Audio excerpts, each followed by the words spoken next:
Hi guys, so this is my first Carpetbagger journal. I've been doing a course with Nik the Booksmith and I've had a brilliant time making this, and it's given me an excuse to use up all sorts of little treasures that I've been hoarding, some of them for years and years. The whole book's covered in this lovely tapestry upholstery fabric, and I've used some of these gorgeous trims which I bought in a little shop on Walthamstow High Street. The lovely teal sort of satin embroidered fabric you can see under the photo there was actually a piece from my mum's stash. She was trying out a new sewing machine, so it's really nice to be able to use that. And then there's a layer of frayed out calico underneath the photo. The photo that you see there that I've stitched on the front, that's part of the ephemera pack that you can download as part of the Nik the Booksmith course. And we just sort of frayed the edges to make it look more interesting and textural. And there's a little gathering of fibres, leftover fibres there under that key at the top, and a button stitched on the top. That butterfly is one of a little pack of sort of Victorian scraps. I've used butterfly and flower scraps all through the book, you'll see in a minute. And then I've added a metal book plate and I've typed a word on the front on my old typewriter and sort of inked it up a bit to make it look older. And you can see some gorgeous sari ribbon tied up in a bow on the side there. I dyed that with watered down distress ink, and there's some hand spun and hand dyed fibres there as well. I didn't do that myself. I bought them in a little shop in Laycock down in the West Country last year.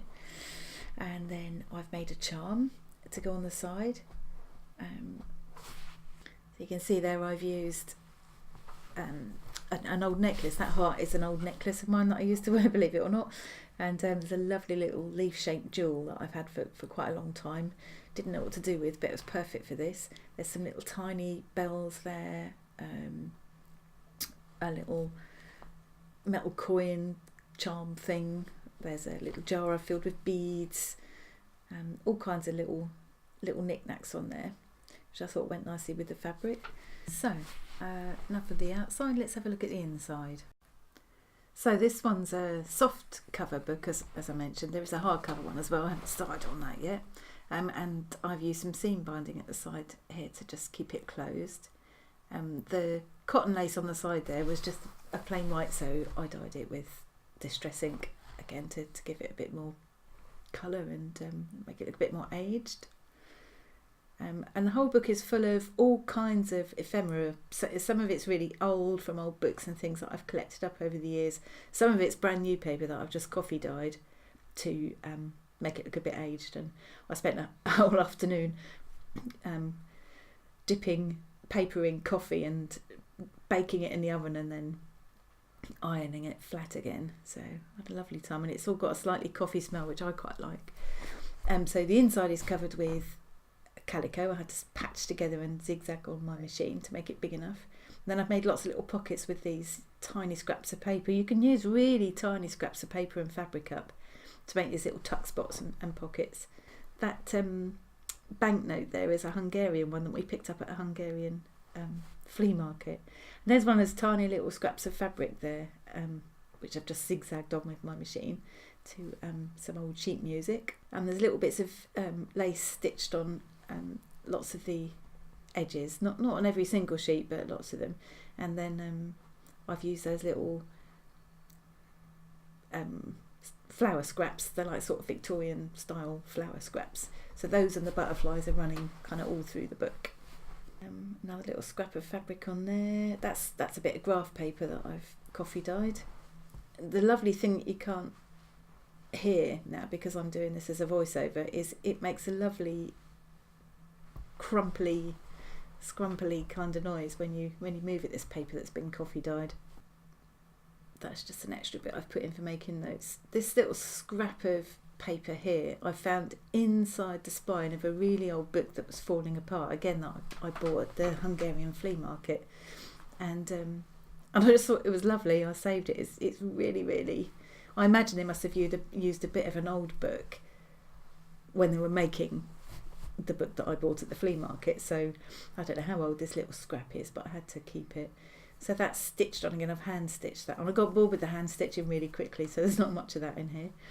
Another one of those little tuck spots there with a scrap of old fabric. I think that fabric goes back at least 10 years. And a little ticket I saved from somewhere or other.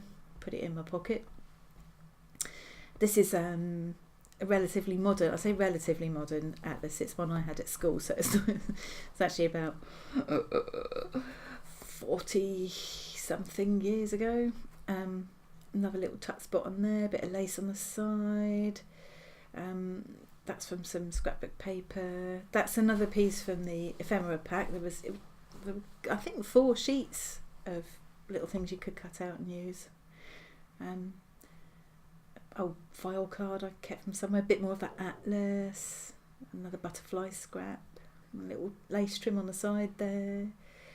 These were just odds and ends of paper that were sort of got torn and crumpled, but I thought, well, waste not, want not. Stitch that to the side as well. More ephemera, and that's an old piece of old cartridge paper from a sketchbook, which has been coffee dyed, and I've stamped on it and added a little scrap. I like the torn edge to it. Another tuck spot. Something to scribble ideas on. I might use this book for keeping quotes and things like that I come across. That's another Hungarian banknote. It's again gone all lovely and soft because it's so old. And I love this. This is my husband's old stamp album, which he had when he was a little boy. I didn't have to coffee dye this one because it's naturally got that lovely aged colour. Obviously that's the other side of the same piece. I've stuck a bit more scrap paper on there. I like the way this one came out.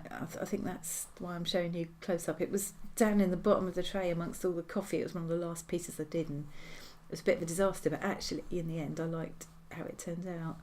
And I did a bit of stamping over the top and added some scraps of fabric there. That bit that I'm fiddling about with there is from an old sort of lace. It's like a lace runner or something. It's a bit torn up and things, but it's very pretty. It's the other side of that very coffee stained paper. More from the ephemera pack, and that was a brand new. Oh, that's just a paper clip with some sari ribbon on, and that was a brand new envelope which I coffee dyed. I thought that came out really well. And the button card was from the ephemera pack. I just stuck a couple of extra buttons on it. And then on this other side here is another Hungarian flea market find. It was a children's book. No idea what it's about. But I love the pictures, and again I didn't have to age this paper. It was naturally that colour, which was nice. And I've added a little butterfly scrap to it, a piece of lace on the corner. That picture of the little children is from the ephemera pack as well. And that playing card, again, Hungarian flea market. There was a factory near where we stayed, and they used to make playing cards, so that was a nice souvenir. I've got quite a few of them, so I'll dot them around here and there. And this is from an English children's book, telling you how to make a little rabbit out of a hanky. And it doesn't look anything like a hanky, and I don't think it would keep kids entertained for very long these days, but it's quite cute. And again, didn't need to do anything to age that. It's just as it came. And again, zigzagged and stitched a bit of trim on the corner. Oh, I'm just giving you a closer look at little Mr. Rabbit. I'll say no more. And this is a little figure with, I think it's meant to be a turban or something on there to make out of your hanky, keep the children entertained. I love this picture. It was from a postcard. I bought this at a little antique shop down in Laycock, down in the West Country. And I could have spent hours in that shop. I had to pick just 3 photos, and this was one of the ones I chose. And there's something about this one. It just makes me wonder who that lady was, and she looks like she was an actress or somebody on the stage to me. She looks a bit exotic. So I thought she's perfect to go in here. Yep. So another little pocket there. And a lovely postcard I've had for quite a long time with a Muka, is that how you say it? Piece of art. Oh, this is a lovely, it's from a little recipe booklet. And I just love the recipes in here. All kinds of things that we probably wouldn't cook these days. Yes, it was for sweetbreads, which I think are some kind of gland or something. They're probably all the rage again now, like pig cheeks. I don't know what that is. That was just a piece of brown paper from an envelope, I think. I stuck a butterfly on it. I folded the paper up a bit to make it a bit more substantial because it's a bit flimsy and a bit too long. There's a doily, another piece of Kitty's book, and I love that bit. I think that was from my mum's stash, that bit of fabric, and I love that daisy trim. I think it was meant to be worn as a necklace, maybe. I bought it at Covent Garden Market, maybe. I remember another little sari ribbon paper clip. I'm going to have a go at rusting some, because I think rusted paper clips would look nice in these. I'm going to look into one of these rusting recipes. That photo isn't really an old one. It's from one of those Tim Holtz packs of kind of passport photos. I really like them. And then this, I love this. I found it in a second-hand bookshop down in Cornwall. It's written in French. It was an autograph book. I felt a bit bad taking it apart, but you know, I'm going to enjoy it this way. This is written in French. I don't know what it says. I might try and work it out. I just thought it was lovely, beautiful handwriting, done with an old-fashioned fountain pen. It's really lovely. And of course, there's space on the back that I can add my own writing on. It's dated, I think, 1912. Another one of those roses. Space on the back for a bit of my own journaling. Now we've got another sheet music here. Some more from the ephemera pack. And this is an envelope that I found. It was an old pattern that had been sent in the post to somebody in Scotland, I think. And this was the envelope it came in, so I kept the envelope as well as the patterns to use. Scrap of fabric sewn on, more ephemera. That's part of the instructions that came with the pattern. Another one of those passport photos, other side of the instructions. So we're at the middle of the book now, so you can see where the sari ribbons have tied up right up through the middle. And that tiny little piece in the middle is from a book that belonged to my grandpa, who is very much into, he made his own radio and TV and and that's a really technical looking book that I can't understand, but I thought it looked nice there. And again, I didn't need to do anything to age that.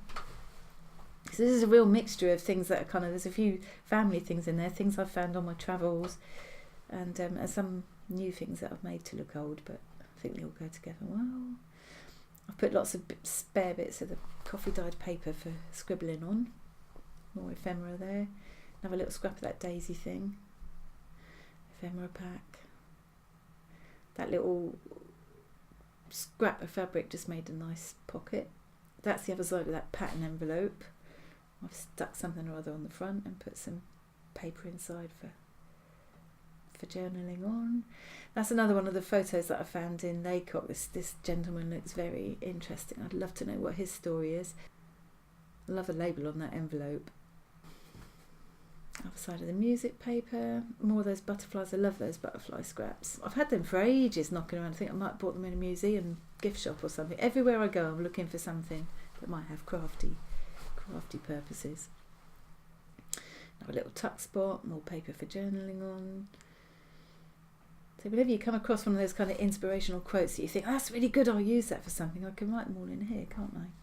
I love that illustration. This is one of those Hungarian children's books again. I love the little girl in this illustration.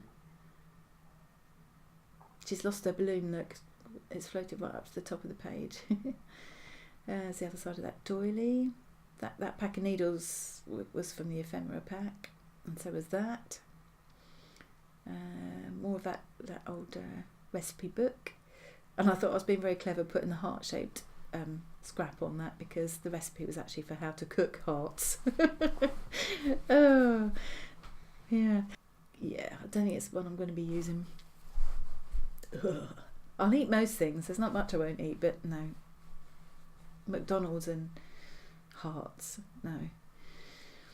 This is the last one of those 3 photos that I chose from the shop in Laycock, and I love this. Look at those 3 sort of fairly elderly ladies. Oh, they look such characters, don't they? I've left this one just loose in the book as if it's just been kind of left in there.